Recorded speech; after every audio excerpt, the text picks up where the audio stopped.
Vamos lá. Pessoal, bom dia, boa tarde, boa noite. Sejam todos muito bem-vindos. Meu nome é Elber, eu sou professor do WM Concursos. O nosso objetivo é a sua aprovação. Bacana? Vamos dar continuidade ao nosso estudo. Vamos trabalhar aqui agora a partir do 301 do Código de Processo Penal da prisão em flagrante, pessoal. Tema de grande importância aí para a sua prova. Então, vamos lá trabalhar, vamos passar os pontos principais, os bizus, as pegadinhas que o seu examinador ele pode tentar te confundir. Lógico, se você buscar, estudar conosco, treinar exercícios, fazer resumo, rascunho, os senhores potencializarão os estudos e maximizarão os resultados, Então, vamos dar continuidade ao nosso estudo. Vamos lá, artigo 301 do Código de Processo Penal. Nós temos aí da prisão, das medidas cautelares e da liberdade provisória. E nesse capítulo 2, trabalharemos da prisão em flagrante, pessoal. Tema de grande importância aí para a sua prova, tá joia? Então, vamos lá no 301.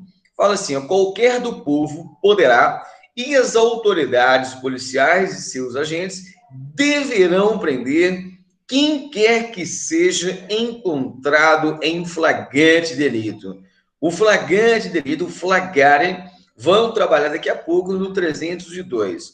Então, primeiro, vamos fazer esse entendimento. Nós temos aqui dois tipos de flagrante, Delimitado pelo 301. O flagrante facultativo e o flagrante obrigatório, compulsório, vinculado ou coercitivo. Então, primeiro, eu tenho um flagrante facultado. É aquele que fala que qualquer do povo pode, É um poder facultado, que ele vai ser exercido ou não a critério do cidadão, Nós temos aí um direito do exercício regular do direito, É um direito que ele tem, qualquer cidadão, de deter e capturar aquele que esteja cometendo um crime, aquele que esteja cometendo uma infração penal. Logicamente, o cidadão, ele tem que reunir as condições de segurança. E, por muitas vezes, não se recomenda, às vezes, um cidadão, ele praticar, por exemplo, uma prisão, uma detenção e captura de infrator, justamente porque ele não tem, às vezes, uma preparação técnica, ele não está lá com um material, um instrumento que pode ali garantir a sua segurança, por exemplo, uma arma potencialmente arma de fogo, uns instrumentos de menor potencial ofensivo, que justamente que são instrumentos das autoridades policiais. Então, o cidadão, ele pode, mas não se muito recomenda, justamente porque ele tem que também assegurar a sua integridade física, a sua incolumidade.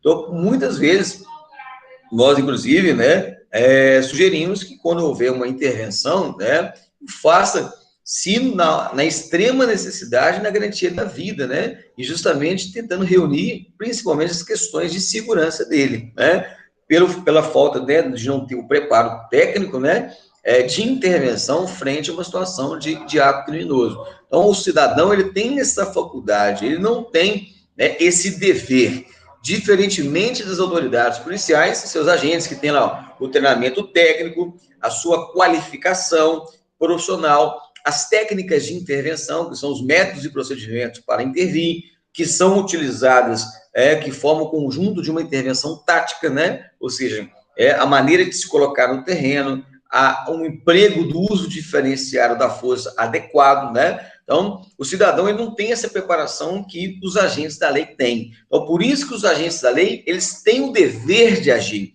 Então, nós chamamos isso de flagrante obrigatório, compulsório, vinculado, coercitivo do Estado. Aqui no caso em tela, o agente público, ele não tem essa discricionariedade, a conveniência e oportunidade de agir. Ele tem que agir, Ou seja, está no estrito cumprimento do seu dever legal. Agora, se ele tem o dever de agir, não quer dizer que ele tem que colocar o seu peito aberto lá, sem colete, por exemplo, de férias, paisano, num carro tomado de assalto ou tomada de refém, por exemplo, Ele também, como cidadão comum, a mais ainda, ele tem que reunir os fundamentos, principalmente, de uma intervenção policial, Nós sabemos lá no MTP 01, que tem que se fazer uma avaliação de risco, né? Ver qual que é o direito e garantia sobre ameaça, analisar as ameaças, classificar o risco, se é o risco é o número 1, número 2, número 3, análise das vulnerabilidades e avaliação. A partir disso, colocar-se no terreno, né, ou seja, o pensamento tático, colocar-se no terreno, no teatro de operações, que isso é igual ao quê? Ao diagnóstico de uma possível intervenção. Então, no caso interno, na intervenção do Estado, do poder público, dos agentes policiais, né, tem que ser revestido de todos os critérios técnicos e táticos de intervenção. Mas há um dever de agir é compulsório, é obrigatório, é vinculado, é coercitivo, né? Por exemplo, o cara está com o carro tomado de assalto, né, tomada de refém, você não está de serviço, está paisando, está de férias, você mantém ainda o dever de agir. Logicamente, nessa situação que foi colocada, o que você deve fazer, por exemplo, lá? Entrar em contato via 190, né? Passar as informações, as características do cidadão os cidadãos que estão cometendo o crime, as vítimas, as circunstâncias, né? Lá do local que está acontecendo a tipicidade criminal, para que, né, a polícia lá ostensiva esteja trabalhando no turno de serviço, né, fardado, totalmente preparado para aquela intervenção, possa dar aquele respaldo estatal, né? Então, o dever de agir, lembrando que ele requer também todas as cautelas necessárias, principalmente a supremacia de força na garantia da lei e na garantia da ordem, tá joia? Então, só lembrarmos aí nesse aspecto infraconstitucional. Vamos trabalhar agora o artigo 302 aí, do CPP, de grande importância aí no contexto da segurança pública, né? Então, considera-se o que lá? Em flagrante delito, né? O flagrante, né? O calor, a chama, né? Que está acontecendo, o crime, né? Então, flagrante delito, nós temos aí, primeiro, chamado flagrante delito próprio, perfeito, real ou verdadeiro. É esse momento, o agente criminoso, o cidadão criminoso, ele está cometendo a infração penal, ele está cometendo lá tanto um crime quanto uma contravenção penal, né? É genérico, abstrato, as espécies, nós temos aí o crime e uma contravenção penal, né? A infração penal, ela aglutina o crime e a contravenção penal, tanto o crime previsto no Código Penal, ou também nas leis penais extravagantes, ou chamada lei penais especiais, por exemplo, tóxicos, armamento, né, a lei do Estatuto do Desarmamento, né, o Estatuto do Idoso, o Estatuto da Criança e Adolescente, Lei Maria da Penha. Nós temos aí várias tipicidades criminais, não só previstas no Código Penal, que aquele cidadão ele pode estar cometendo. Né? Então, nós temos aí o flagrante da pessoa está cometendo o crime. Ou seja, ele está lá no calor das emoções, ele está lá no intercrimes, né? Ele cogitou, ele pensou, ele planejou, está executando, ele está cometendo a infração penal, ele está lá, ó, com a arma de fogo disparando contra o cidadão, ele está ali, ó, subtraindo a coisa bem imóvel alheia, às vezes sem violência, com ameaça, o furto, ou às vezes com violência, com ameaça, nós temos o roubo, né? E o roubo qualificado aí, por exemplo, com o emprego de arma, né? Ou seja, nós temos a situação que a pessoa está cometendo a infração penal.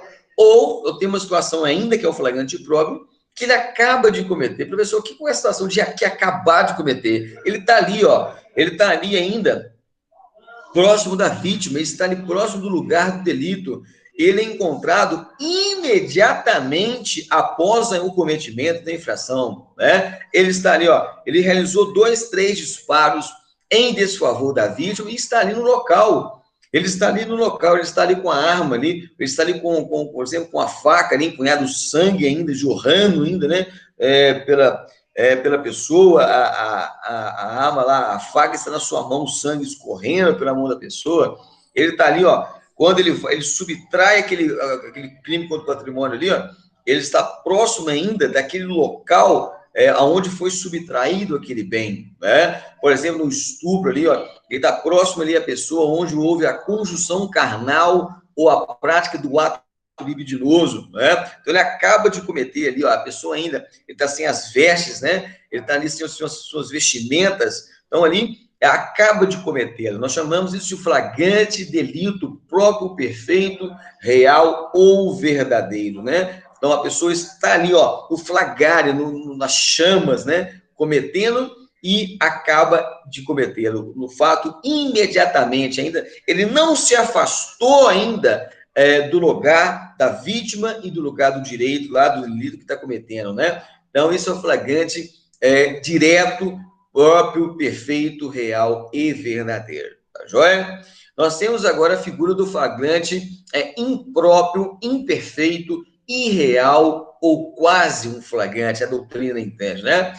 É aquele caso que o cidadão ele é perseguido logo após, né, pela autoridade, pelo ofendido. Às vezes o ofendido também o persegue, por exemplo, aquele que foi subtraído, né, foi furtado, foi roubado, e o cidadão vai ao encalço daquele cidadão criminoso, ou por qualquer pessoa, em situação que faça ele presumir ser o autor da infração. Então, olha que interessante, nós temos aqui no caso uma perseguição logo após. Professor, o que é doutrina e qual que é o entendimento desse logo após? É um lapso temporal que permeia entre o acionamento da autoridade policial, o seu comparecimento local, coleta de elementos necessários para que inicie a perseguição do autor. Olha que interessante. Nós tínhamos alguns doutrinadores que falavam que essa terminologia perseguição não deveria ser utilizada em nenhum dos documentos, né, oriundos lá dos agentes policiais. Por exemplo, boletim de ocorrência, ocorrentes, né, ou qualquer outro documento que materializasse a situação da flagrância. Mas só que é o seguinte, essa doutrina é uma doutrina minoritária, porque a própria palavra perseguição está prevista no 302, do 302 do CPP, né, como uma interpretação literal. Então, a perseguição, ela é prevista, né, no 302. Então, pode-se falar assim, inclusive pode-se escrever, né, para lá no REDS, justamente com a autoridade policial, entender como que foi, né, os fatos, as circunstâncias que a autoridade de polícia militar, né, ostensiva, relatou, e ainda mais a autoridade de polícia, a autoridade judicial, quando ele entender que, de fato, aquele criminoso, aquele cidadão infrator, ele foi perseguido, logicamente, na hora que a autoridade judicial ele visualizar essas palavras, ele vai, pô, peraí, nós estamos diante de um flagrante impróprio que é previsto nessa perseguição, um flagrante impróprio, que depois de ele ter cometido o crime, ele foi detido e capturado pela autoridade de polícia militar, a polícia ostensiva de manutenção da ordem. Então, essa perseguição, ela tem que ser colocada lá no registro de ocorrência, tanto também lá no APF, lavrado, né, pela autoridade judiciária, delegado de polícia, para justamente dar facilidade e entendimento de clareza ao magistrado que for tomar conhecimento lá no seu poder decisório, né, autoridade judiciária, né? Então, esse logo após, pessoal, essa perseguição, o pessoal me pergunta, professor, esse logo após, essa perseguição, tem prazo? Tem prazo? Não, não tem prazo, né? Essa perseguição, esse flagrante de perseguição não tem prazo, é uma situação atemporal. Logicamente, via de regra, né, tem certa parte da doutrina fala que um lapso, né, de 24 horas, mas isso, a teoria, né, fala que não indica um prazo certo. Pode ser 24 horas? Pode, né? Mas pode ser 48, 72 horas? Pode. Desde que não rompa, né? Desde que não rompa essa situação de perseguição. Se a autoridade policial tiver um encalço, né? Tiver ela fazendo campanha, se é dentro do local lá, ainda daquela flagrância, né? Em perseguição, o radiopatrulhamento aéreo, o Pegasus, o Batalhão de Operações Policiais Especiais, o BOP, estiver lá dentro daquele matagal, no encalço daquele cidadão criminoso que cometeu um crime, por exemplo, há 2, 3 dias atrás, se tiver ainda no flagrar, na situação de perseguir esse cidadão, né, não indica um prazo determinado. Então, aqui no caso em tela, gente, o flagrante na situação de perseguição não tem lapso temporal delimitado. É diferente, por exemplo, lá da prisão temporária. Nós temos 5 dias prorrogado com mais 5. No caso de crime hediondo, 30 dias prorrogado com mais 30. Aqui, no caso da perseguição, a prisão em flagrante é chamada de pré-processual, ou seja, antes do devido processo, né? Antes de uma medida cautelar, por exemplo, tem uma parte da doutrina que fala que então não tem lapso temporal. Agora, se essa perseguição ela for rompida, tudo bem. Aí já não mais a existirá, né? Se de fato for rompido o véu, né? O véu aí do flagrante, né? Do calor das emoções. Bacana? Então, é o flagrante, nós chamamos de flagrante impróprio, imperfeito, irreal ou quase flagrante. Aí vamos lá no inciso 4, né? Também está previsto no 302 do Código de Processo Penal, que fala aí da prisão em flagrante. Então vamos lá. 4. É encontrado logo após, né, com instrumentos, armas, objetos ou papéis que façam presumir ser ele o autor da infração. Nós estamos diante de um caso agora, pessoal, de um flagrante, né, presumido, ficto ou assimilado. Então, no caso, é um flagrante presumido, principalmente a doutrina entende, que nós temos aquele flagrante direto, aquele flagrante próprio, o impróprio e agora o presumido. O que é ser presumido, professor? Aqui nesse caso tem perseguição? Não. A lei não exige que haja a perseguição. Né? É encontrado logo após. Esse logo após também, gente, não tem prazo delimitado, né? Não tem prazo certo. Ah, vai ser de 2 horas, 3 horas, 4 horas? Não tem.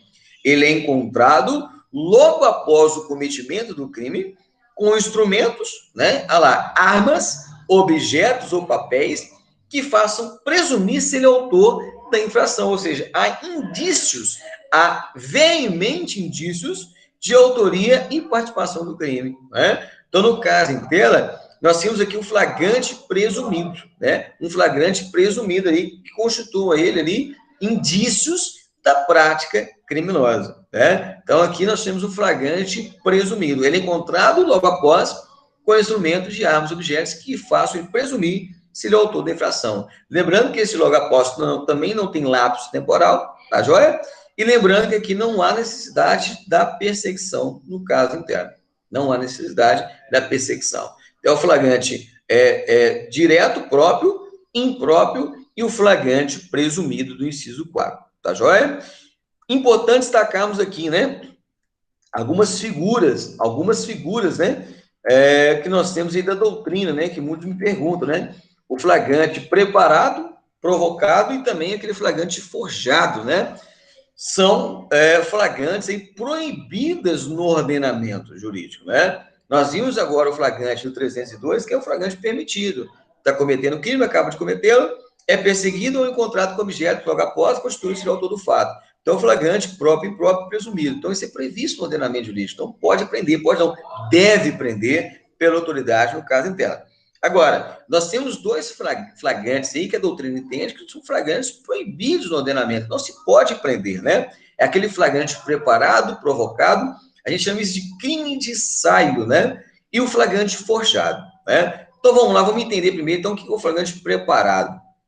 O crime de ensaio. Cria-se um particular ou autoridade policial, cria-se, às vezes, um teatrinho, né? Um teatro, né?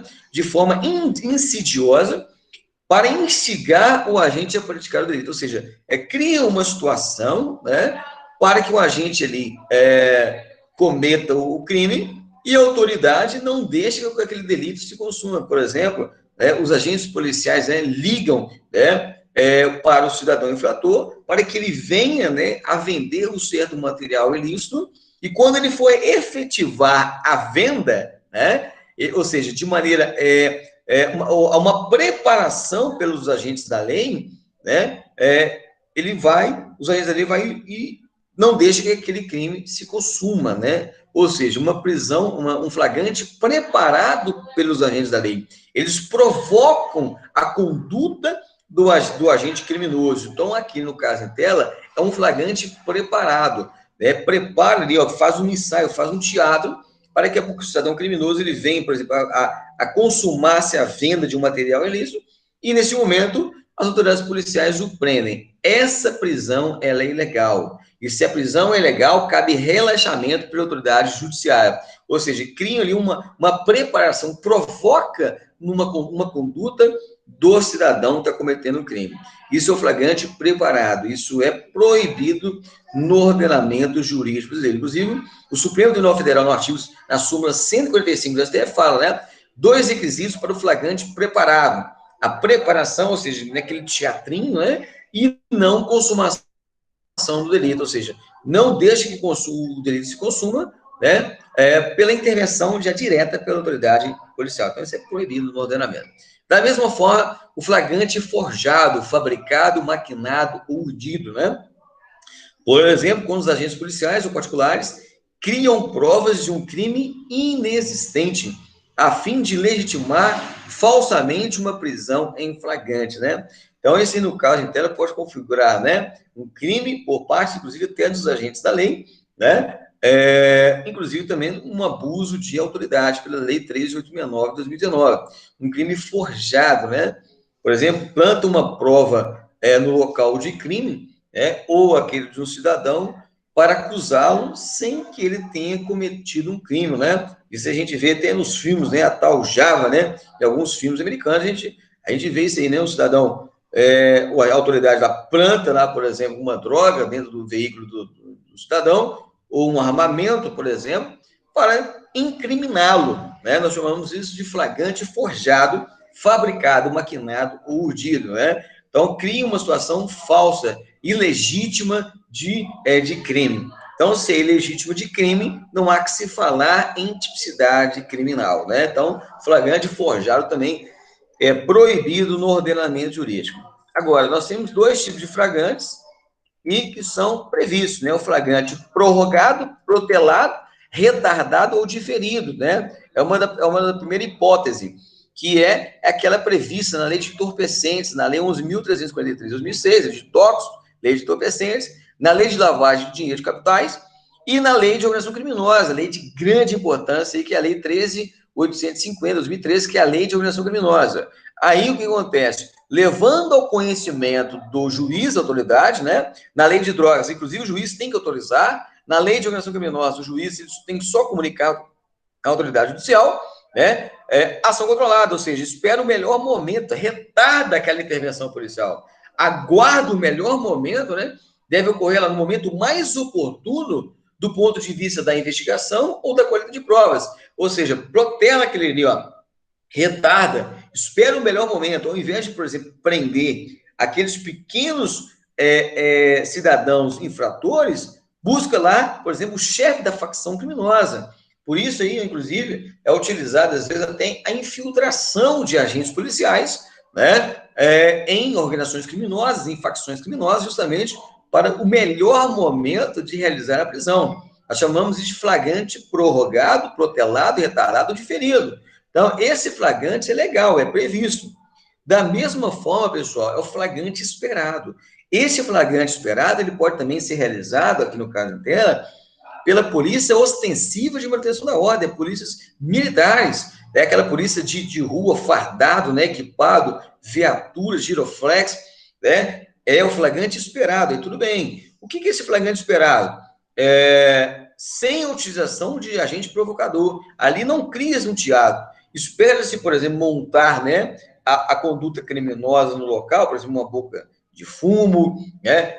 Eles começaram a cometer lá o crime contra o patrimônio, qualquer tipo de crime. Limita-se, no caso em tela, a aguardar o momento do cometimento do delito para efetuar a prisão em flagrante. Aqui, gente, qual a diferença desse flagrante esperado do flagrante preparado?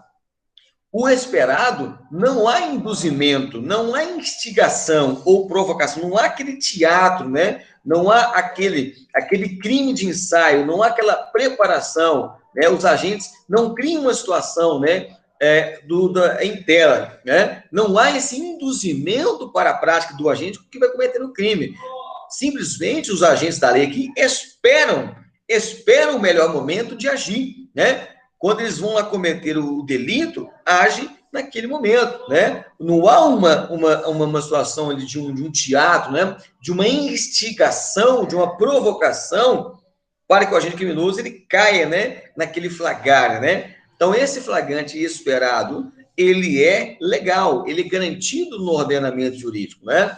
Tanto prorrogado, né? De retardado diferido, é previsto. Agora, o preparado, ou seja, houve ali uma situação insidiosa, uma instigação, uma provocação, aí é proibido. Da mesma forma também o flagrante forjado, né? Forja aquele planta, por exemplo, uma prova, às vezes uma Java, né? né? A gente vê muito em filme isso aí, né? Uma prova que não está, no caso em tela, prevista no ordenamento. Cria uma prova ali que, de fato, ele não cometeu. Então, esse flagrante preparado e o flagrante forjado é proibido, né, no caso em tela, e nós temos o flagrante aí prorrogado, protelado, por exemplo, na lei de organização criminosa, né, uma ação controlada da autoridade, aí, da mesma forma, o flagrante esperado tem previsibilidade no ordenamento jurídico, é uma visão legal. Bacana, pessoal? Importante destacarmos aí para a tua prova, tá joia? Vamos lá, 303. Nas infrações permanentes, entende-se o agente em flagrante delito enquanto não cessar a permanência. Nós temos aí diversos crimes, crimes permanentes, né? Por exemplo, nós temos aí o cárcere, né? Nós temos aí, por exemplo, a extorsão mediante sequestro, né? O cárcere privado.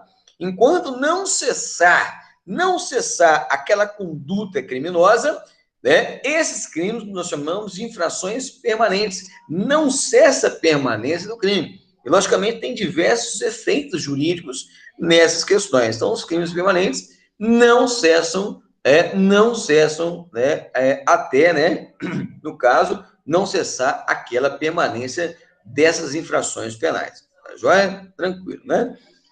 Vamos lá, 304. Importante destacar aí, ó, esse artigo, né, principalmente pela polícia ostensiva de manutenção da ordem, que detém e captura infrator, né? Quando a autoridade de polícia ostensiva, ela detém e capturar o infrator, ela vai fazer o quê? Apresentar o preso à autoridade competente e, no caso em tela, apresentando, por exemplo, ao delegado de polícia, à autoridade de polícia judiciária, vai ouvir o condutor, né, da ocorrência, né, que detém o captura infrator, em seguida vai proceder à oitiva das testemunhas, né, e depois, ao final, um interrogatório do acusado. Interrogatório do acusado. Então, toda vez que há uma detenção, uma captura do cidadão que esteja no cometimento de delitos, a autoridade ela vai ouvir o condutor, né, aquele que deteve e capturou, as testemunhas, né, em seguida as testemunhas, e depois um interrogatório do acusado lá, sobre a imputação que lhe é feita, né? Lógico, ela colhendo após a oitiva de cada pessoa, né, após cada oitiva, suas respectivas assinaturas, lavrando a autoridade, ao final, o auto, né? O auto de prisão em flagrante delito, quando houver. Né? Caso não haja, por exemplo, lavrar-se-á um termo circunstancial de ocorrência, por exemplo, aquelas infrações penais não sejam superiores à sua pena máxima a 2 anos, né? Aí, no caso inteiro, foi encaminhado à autoridade judicial, né? No caso aí, os crimes, infrações penais de menor potencial ofensivo, no caso aí, encaminhados ao GCRIM, né? O Juizado Especial Criminal, naquelas infrações penais cuja a pena não máxima não seja superior a 2 anos, né? No caso interno.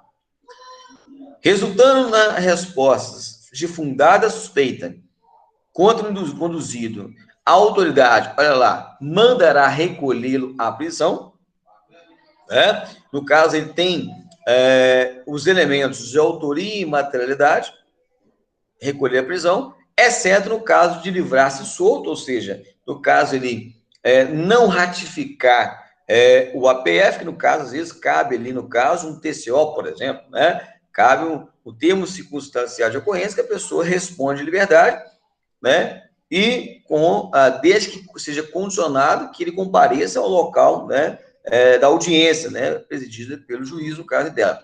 Ou aqueles crimes que têm fiança, né? Aqueles crimes que são afiançáveis. E prosseguirá nos autos do inquérito ou do processo, se para isso for competente, no caso interno, se não for, enviará os autos à autoridade que o seja, né? Então, no caso do delegado de polícia, enviar os autos, né, a gente sabe, imediatamente, né, à autoridade judiciária, né?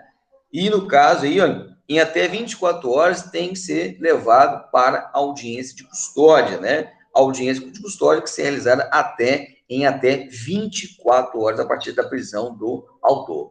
Nós iremos falar isso aqui daqui a pouco. Então, vamos só corroborar este conhecimento aqui. Deixa eu aumentar a letra para ficar mais pedagógico. Vamos lá. Olha lá, pessoal. a falta de testemunhas da infração não impedirá o auto de prisão em flagrante. No caso em tela, a autoridade de polícia militar, né, a polícia ostensiva de manutenção da ordem, ela deteve e capturou o infrator. Ela vai conduzi-lo à presença da autoridade policial, de polícia judicial, delegado de polícia. Mas não tem testemunha. Isso vai inviabilizar, né, vai impedir a prisão, a lavratura do APF ou do APFD, auto prisão em flagrante delito, pela autoridade judiciária, delegado de polícia? Não impedirá a prisão.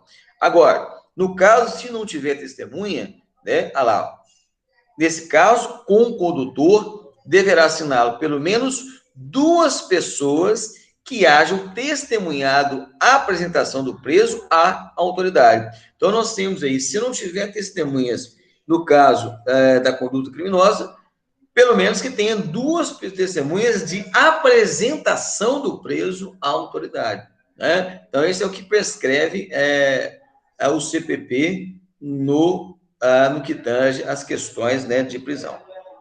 Tá joia? Vamos lá. 306. A prisão de qualquer pessoa e o local onde se encontrem serão comunicados imediatamente, ou seja, incontinente, ao juiz competente, ao parquet, que é o MP, e à família do preso ou a pessoa por ele indicada. Gente, olha o destaque que eu dei ali ao final do 306, de grande importância para a prova. A pessoa por ele indicada.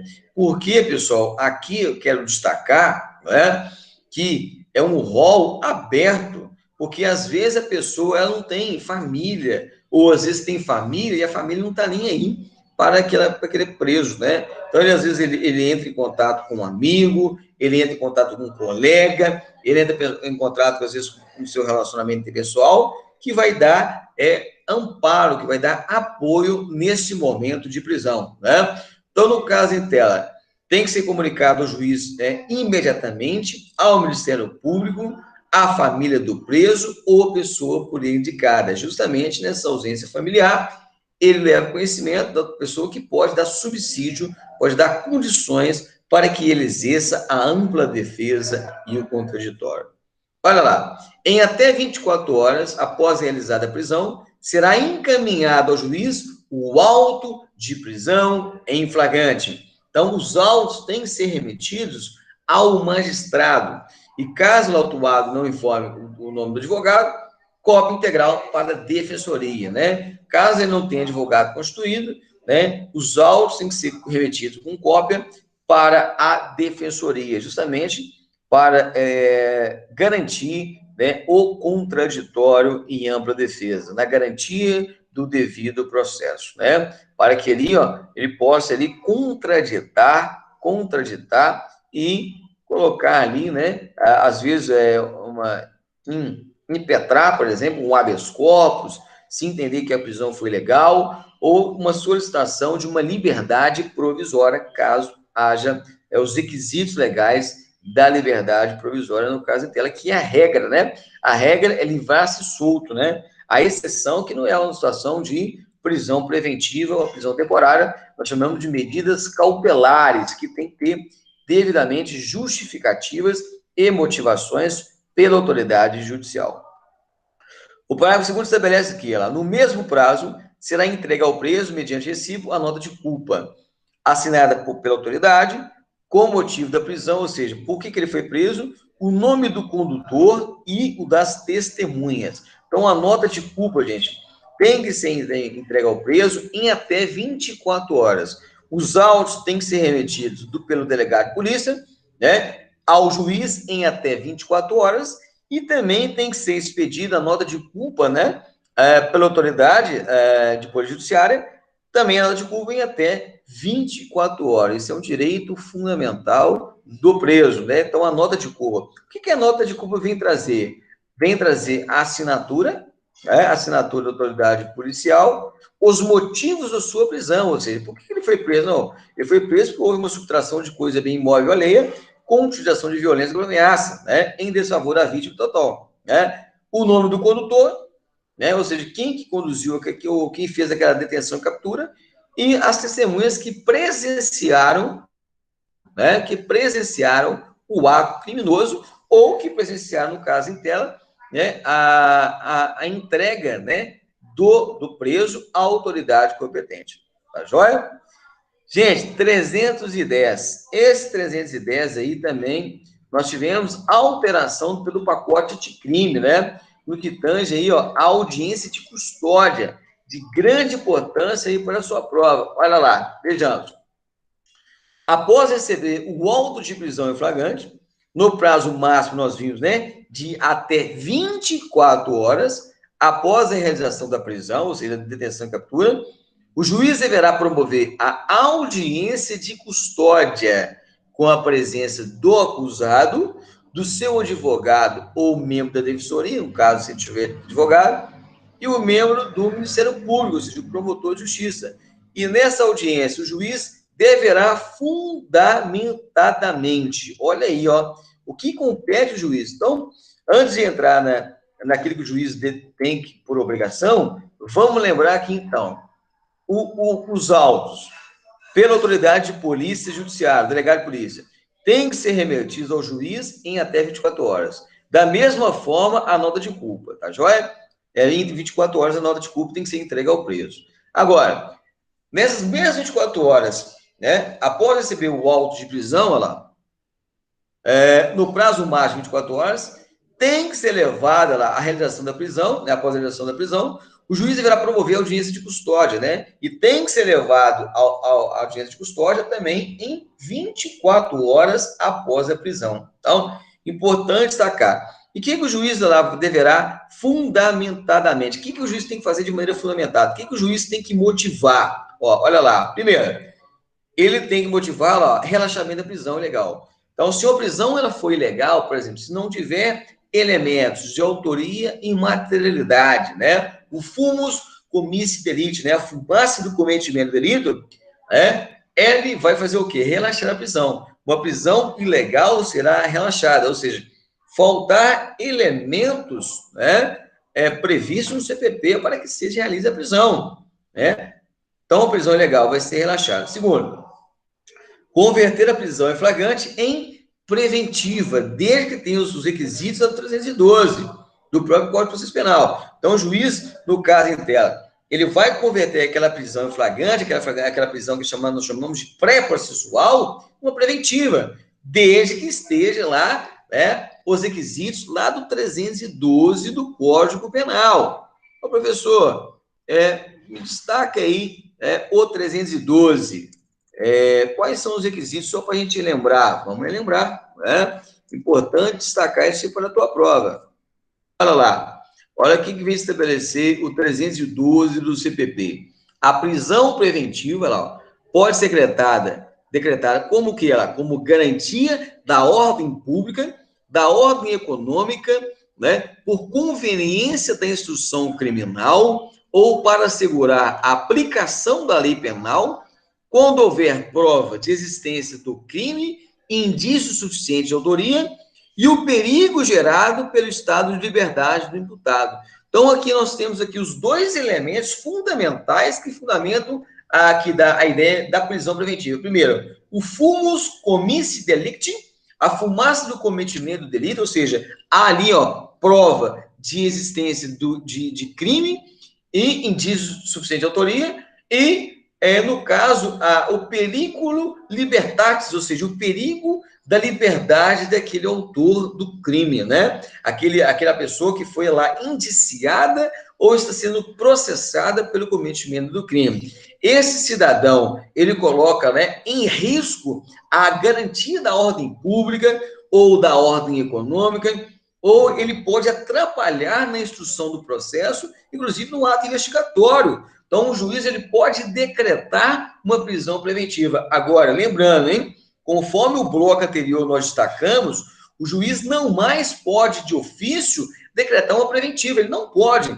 Nós tivemos alteração no pacote de crime para que o juiz decrete uma preventiva ou uma temporária, no caso a temporária, no caso no curso do inquérito, e a preventiva tanto no curso do inquérito, no curso do processo, ele tem que ser provocado. Professor, ele tem que ser provocado por quem? Ele tem que ser provocado a requerimento do PAC, do MP, ou por representação da autoridade, ou por ofendido. Mas lembrando que o ofendido é uma ação privada, né? Uma ação privada. Então, ele tem que ser provocado, ele não pode mais, de ofício, decretar, né, de ofício, uma preventiva. Ele não pode mais decretar uma medida cautelar sem que haja a sua provocação, né? Então, no caso dela, o juiz ele pode provocar, né, a converter a prisão em flagrante em preventiva, lógico que está presente o 302, né, 12, né? Nós tínhamos os principais, os dois elementos, o fumus commissi delicti, né, e o perigo libertatis, né? Ou seja, o cometimento, a fumaça do cometimento do delito, ou seja, autoria e materialidade, e o perigo que há em esse cidadão ele ficar solto, né? Olha lá, e se revelar o quê? Inadequadas ou insuficientes as medidas cautelares diversas da prisão, aquelas que nós vimos lá no bloco anterior, do 319 do CPP. Então, quando se tornarem inadequadas ou insuficientes na garantia da ordem, na garantia econômica, há que se falar em preventiva, em prisão preventiva, uma medida cautelar, né, para a garantia da ordem, a garantia econômica, a garantia da apuração pela investigação e instrução processual criminal. Bacana? 3. O que o juiz vai fazer na audiência de custódia? Conceder liberdade provisória com ou sem fiança. No caso em que a prisão foi correta, tem os elementos probatórios, mas ali aqueles crimes ali cabe liberdade provisória. Por exemplo, cuja pena máxima seja superior a 4 anos, né? Nós temos aí os crimes que podem ser afiançáveis, né? Então, pode conceder essa liberdade provisória, né? No caso aí tiver com ou sem, for aqueles crimes afiançáveis ou não, né? No caso em tela. O parágrafo 1º estabelece lá, se o juiz verificar pelo auto de prisão flagrante, isso é interessante demais, gente, também aí, ó, essa introdução pelo pacote anticrime, hein? Vamos dar destaque nisso aí, pelo pacote anticrime, né? Nós tivemos essa alteração no ordenamento jurídico.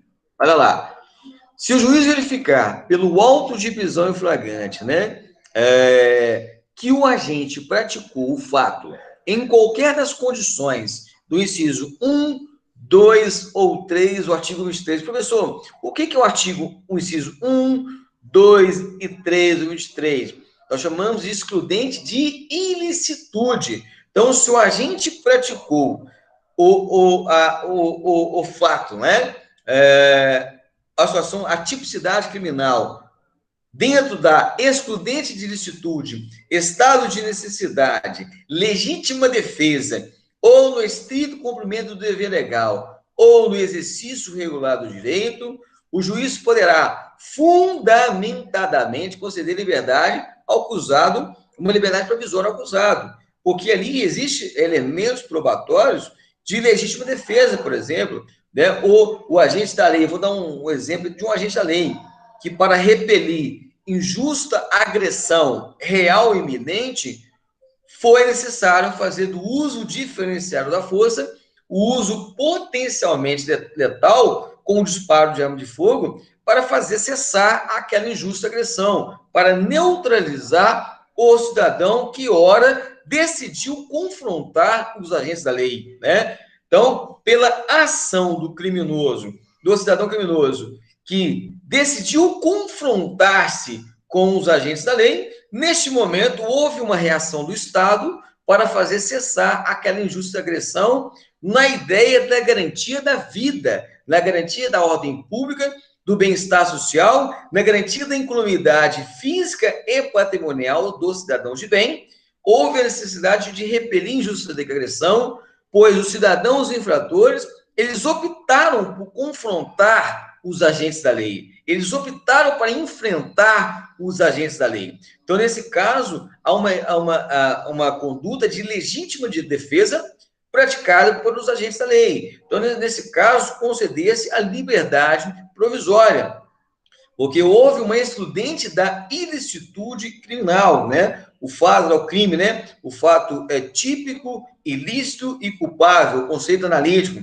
Houve a tipicidade, houve ali, né, um disparo potencialmente letal, que, por exemplo, levou o cidadão a óbito, é um fato típico, mas ali não existe, no caso em tela, nesse aspecto inicial, a ilicitude, porque, na verdade, houve uma legítima defesa para repelir injusta agressão real, iminente, houve a necessidade do uso diferenciado da força, houve lá as condições do uso diferenciado da força, o uso potencialmente letal, que gerou o resultado morte àquele cidadão. E lembrando que, no caso, os agentes da lei, eles buscam preservar vidas, né? Os agentes criminosos que têm a ideia de tirar vidas, né? De ceifar vidas. Não, os agentes da lei têm a finalidade de preservar a vida. E, na verdade, houve lá necessidade, porque houve uma decisão, né? Os cidadãos infratores optaram por confrontar os agentes da lei. Então, no caso em tela, né, conceder a liberdade provisória, que no caso aí houve uma legítima defesa. Então, isso é importante destacar isso do pacote anticrime, né, essa introdução desse parágrafo primeiro, né, de grande importância aí no artigo 310 do Código de Processo Penal. Tá joia? Importante nós destacarmos aí para a sua prova, né? Então, nós tivemos essa introdução aí, tá vendo? Pelo pacote de crime, o parágrafo 1 do 310, ele foi revogado, né? E veio, né, nós tivemos essa nova redação, né? Nós tivemos essa nova redação pelo pacote de crime, introduziu o parágrafo primeiro, o parágrafo segundo, o terceiro e o quarto, que vamos trabalhar aqui agora no Código de Processo Penal, no 310 do Código de Processo Penal. Tá joia? Vamos lá, então, no parágrafo segundo. Olha lá. Se o juiz verificar que o agente ele é reincidente, ou seja, né? Ou seja, ele praticou um crime, né, anterior, né, transitado e julgado, ou que integra uma organização criminosa armada. Nós temos essa previsão aí, gente, na Lei de Organização Criminosa, a Lei 2.850 de 2013, que é a Lei de Organização Criminosa armada ou milícia. Nós temos aí o crime do artigo 288-A do Código Penal, milícia, né? Milícia privada, ou que porta arma de fogo de uso restrito. Nós temos a previsão aí, ó, do artigo 16, da Lei 10.826 de 2003, o Estatuto do Desarmamento. Então, nós temos aí, o cara é reincidente, ou ele integra a organização criminosa, a Lei 2.850 de 2013, ou ele compõe uma milícia, artigo 288-A, o crime, né, do Código Penal, ou o crime de portar arma de fogo de uso restrito, que é a lei, o artigo 16 da Lei 10.826 de 2003, que é o Estatuto do Desarmamento, deverá denegar a liberdade provisória com ou sem medidas cautelares. Então, não há que se falar, né, em liberdade provisória, que aqui no caso em tela, aí, ó, nós temos o perigo na liberdade, de periculo libertate, o perigo na liberdade, no caso em tela. Então, no caso, né, não há que se falar em liberdade provisória. A autoridade, o juiz, a autoridade judicial, ele vai denegar, né, essa liberdade provisória, ele vai mitigar, ele vai afastar essa liberdade provisória, porque nós temos aí crimes, a reincidência de crimes, nós temos aí a composição a integrar organização criminosa, armada ou milícia, ou ainda esse agente está portando a arma de fogo de uso restrito, né? Então, aí, ó, crimes da Lei 10.826, 2003. Bacana? Parágrafo terceiro. A autoridade que se deu causa sem motivação idônea, ou seja, não teve motivação, a não realização da audiência de custódia no prazo estabelecido, no caput, né, aquele prazo de até 24 horas, responderá administrativa, civil e penalmente pela omissão. Então, olha lá, a autoridade que deu causa para que não seja realizado a audiência de custódia para que ele seja determinado pelo juiz, né? O relaxamento da prisão, ou preventiva, ou as medidas cautelares, ou uma liberdade provisória, por exemplo, né? Que não levou à realização dessa audiência, pode responder, né? Perante a administração, perante o órgão administrativo, e ainda pode responder civilmente, regras do Código Civil, e ainda penalmente, ou seja, questões penais por esta omissão, né? também essa introdução pelo pacote anticrime, tá, gente? Então é importante destacar. E para finalizarmos aí nosso estudo do CPP, no parágrafo 4 estabelece: transcorridas 24 horas, olha lá, após o decurso do prazo estabelecido no caput, né, o prazo de 24 horas, né, a não realização de audiência de custódia, sem motivação idônea, ou seja, sem o devido, os elementos que motivaram, né, que justificam a não realização da audiência de custódia, né, transcorrida em essas 24 horas após o decurso do prazo, ensejará também a ilegalidade da prisão a ser relaxada pela autoridade competente. Então, a regra, então se passou, né, aquelas 24 horas, né, lá, transcorridas 24 horas após o decurso do prazo, que nós sabemos que é de 24 horas, que deve ser levado ao conhecimento após a prisão, para que seja realizada a audiência de custódia, transcorreu 24 horas após o decurso do prazo, e ainda não foi realizada a audiência de custódia, regra, aquela prisão, ela é ilegal, ela vai ser relaxada pela autoridade judicial. Agora, nada obsta, né, dessa prisão ser colocada em liberdade, o juiz, se tiver lá o fumus comitti delicti e o perigo da libertate, ou seja, os elementos de convencimentos motivacionais, lá do 312, do CPP, no caso da prisão preventiva, decretá-la por questões mesmo da garantia da ordem, da garantia econômica, da garantia da persecução penal, ou seja, se no caso em tela não ocorreu audiência de custódia, via de regra, coloca o cidadão em liberdade, né? Mas se tiver os elementos da preventiva, vai decretar. Olha lá, sem prejuízo da possibilidade de imediata decretação de prisão preventiva. Ou seja, se tiver elementos que aquele cidadão, ele cometeu de fato o crime, e se colocar em risco a sua liberdade, a sociedade, o direito coletivo, pode o juiz decretar, né, a prisão preventiva. Lembrando que no caso em tela, gente, nós vimos lá, para que o juiz decrete uma preventiva, nós tivemos alteração do pacote de crime, que nós vimos aí no bloco anterior, que tem que ser provocado via requerimento do MP, representação da autoridade policial ou pelo ofendido. Ou seja, ele não faz mais de ofício. Essa alteração nós tivemos aí introduzida pelo pacote anticrime. Pessoal, nós trabalhamos aí os pontos das medidas cautelares, principalmente no que tange a partir também do 301 do capítulo, né, que fala da prisão em flagrante. Vimos aí, né, as prisões, importantes destacar isso para a sua prova, o flagrante delito direto, o próprio, né, flagrante próprio, o impróprio e o presumido, do 302.